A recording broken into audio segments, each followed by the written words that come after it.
Hi friends, வாங்க. இந்த சீசனில் நிறையா பேர் நமக்கு பஞ்சாமிர்த டப்பா கொடுப்பாங்க. வீட்டு பக்கத்தில் இருக்கவங்க, சொந்தக்காரவங்க, வரவங்க போகிறவங்க எல்லாம் கொடுப்பாங்க. அந்த நிறையா டப்பா வச்சு நம்ம என்ன பண்ணுறதுன்னு யோசிச்சுட்ருப்போம். வாங்க, இப்போ சின்னதாக ஒரு சிம்பிள் பானகம் செய்யலாம். ஃபஸ்ட்டு கொஞ்சோண்டு தண்ணியை உள்ளே ஊற்றிக்கணும்.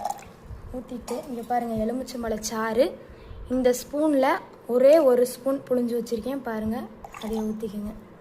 அதுக்கப்புறம் சின்ன நெல்லிக்காய் அளவு ஒரு துண்டு புளி எடுத்து கரைச்சி வச்சுருக்கேன், அதையும் ஊற்றிக்கோங்க.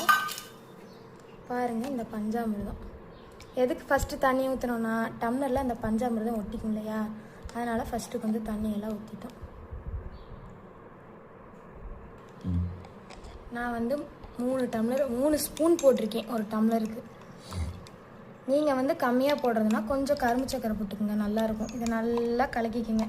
இந்த பஞ்சாமிர்தம் இருக்கு இல்லையா, இது நல்லா கலக்கிக்கோங்க, தண்ணி மாதிரி ஆகட்டும்.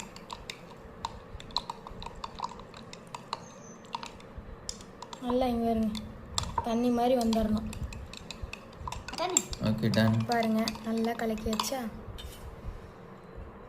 நான் ஃப்ரிட்ஜிலேருந்து ஐஸ் வாட்டர் ஊற்றுறேன். ஓகேவா, நீங்கள் உங்களுக்கு எது வேணுமோ ஊற்றிக்கோங்க. நல்லா கலக்கிக்கோங்க. இனிப்பு உங்களுக்கு வேணும் பத்தலை அப்படின்னா நாட்டு சர்க்கரையோ இல்லைன்னா வெல்லமோ யூஸ் பண்ணிக்கோங்க. ரெண்டும் இல்லைன்னா ஒயிட் சர்க்கரை போட்டுக்கோங்க, ஒன்றும் பிரச்சனை இல்லை. டேஸ்ட் பண்ணி பார்க்கலாம். இப்போ ஒரு ஸ்பூனு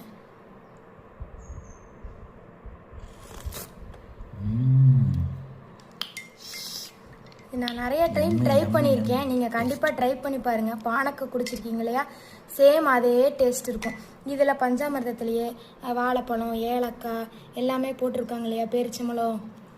அதனால் இது உண்மையாலுமே செம்ம டேஸ்ட்டாக இருக்கும். ட்ரை பண்ணி பாருங்கள். ட்ரை பண்ணி பார்த்தவங்களும் கமெண்ட் பண்ணுங்கள், இனிமேல் ட்ரை பண்ண போகிறவங்களும் கமெண்ட் பண்ணுங்கள். பாய் ஃப்ரெண்ட்ஸ், அடுத்த வீடியோ என்ன இன்ட்ரெஸ்டிங்காக போடலான்னு சொல்லி நீங்களும் சொல்லுங்கள், நானும் யோசிக்கிறேன். பாய்.